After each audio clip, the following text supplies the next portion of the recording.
أعوذ بالله من الشيطان الرجيم. بسم الله الرحمن الرحيم. أعوذ بالله من الشيطان الرجيم. بسم الله الرحمن الرحيم. بئس ما اشتروا به أنفسهم أن يكفروا بما أنزل الله بغيا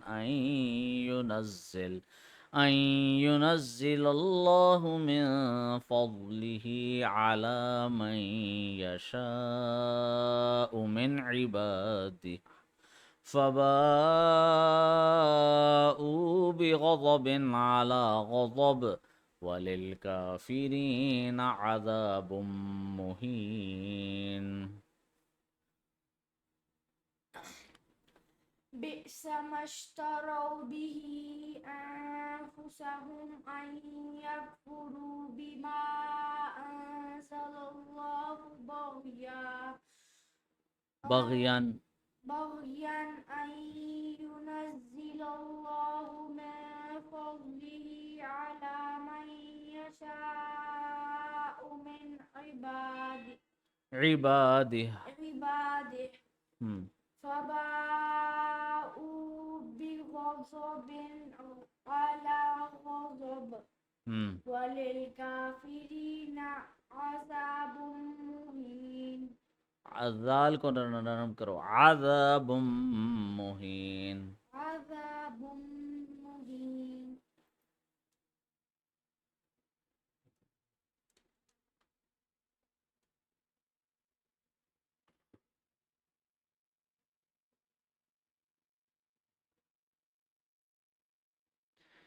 In verse 90, Allah exposes a deep spiritual sickness that can consume a person or a community: hasad, destructive envy and jealousy. اللہ تعالیٰ آیت نمبر 90 میں ایک بہت بڑی روحانی بیماری کا تذکرہ کر رہا ہے جو کسی بھی انسان کو یا کسی پورے معاشرے کو تباہ کر سکتا ہے. وہ حسد ہے. بھئی اس کے پاس یہ چیز کیوں ہے، میرے پاس کیوں نہیں ہے، میرے پاس بھی ہونی چاہیے، اس کے پاس کیوں ہے. یہ حسد ہوتا ہے. To understand these words, think of a competition where someone loses fairly, but instead of improving themselves, they try to destroy the winner's trophy out of pure spite. یعنی مثال کے ایک مثال ہے کہ بھئی اگر ایک مقابلہ چل رہا ہے اور ایک آدمی انصاف کے ساتھ جیتا ہے، بےایمانی اس نے نہیں کی، تو جو بندہ ہار گیا ہے بجائے اس کے کہ وہ اپنی پرفارمنس کو بہتر بنائے، خود محنت کرے، وہ جیتنے والے کی ٹرافی کو توڑنے کی کوشش کرے گا. This is exactly what happened with the religious establishment among the Jews of Medina. یہودیوں کے ساتھ جو بنی اسرائیل تھے، یہودی تھے مدینہ کے، ان کے جو ربائے تھے، ربی تھے، ان کے ساتھ بھی یہی مسئلہ تھا. جس طرح ہمارے مولوی ہیں ان کے ربی ہوتے ہیں. They knew from their original scriptures, the Torah, which was the pure, uncorrupted revelation given by Allah to Prophet Musa alayhi salam, that a final prophet was coming. ان کی تورات میں یہ لکھا ہوا تھا، جو اوریجنل تورات ہے، کہ نبی پاک صلی اللہ علیہ وسلم جو ہیں وہ آئیں گے.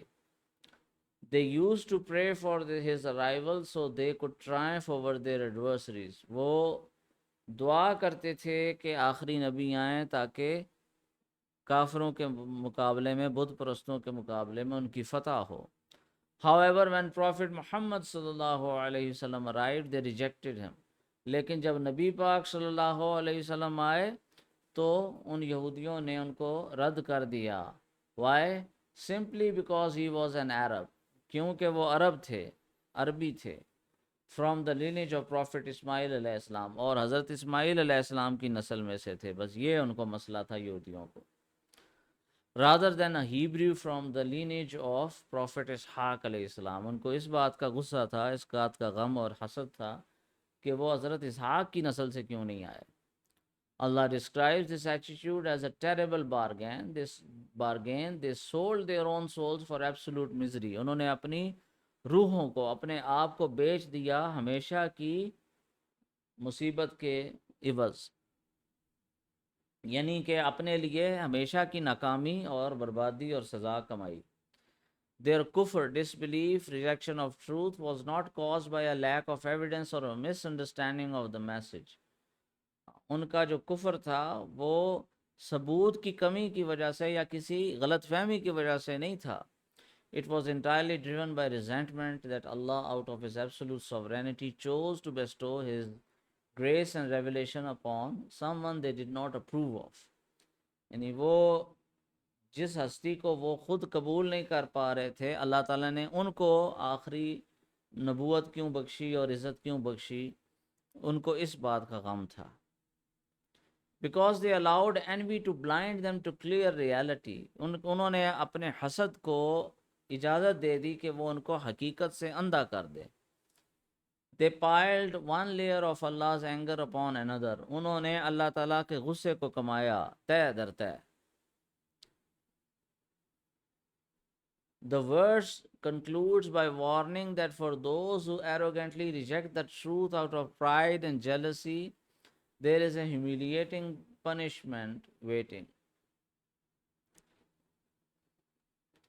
جو لوگ بھی حق کو، سچائی کو رد کریں گے اور تکبر کریں گے اور حسد کریں گے تو وہ لوگ ذلیل و خوار ہوں گے، ہمیشہ کی رسوائی، ہمیشہ کی سزا ان کے مقدر بنے گی۔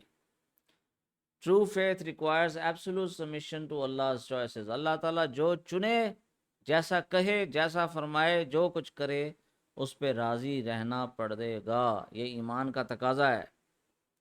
When we let personal pride or tribalism dictate what we accept as truth, جب ہم اپنی ذاتی تکبر کو سامنے لے آئیں یا اپنے قبائلیت کو سامنے لے آئیں، قومیت کو سامنے لے آئیں، صوبائیت کو سامنے لے آئیں، رنگ اور نسل اور زبان کو سامنے لے آئیں، اور اگر ہم حق کو ماننے سے انکار کر دیں، we ruin our own spiritual growth، تو ہماری اپنی جو روحانی نشو و نما ہے وہ رک جاتی ہے، گروتھ رک جاتی ہے، and distance ourselves from Allah's mercy، اللہ تعالیٰ کی رحمت سے ہم وہ بندہ دور ہو جاتا ہے۔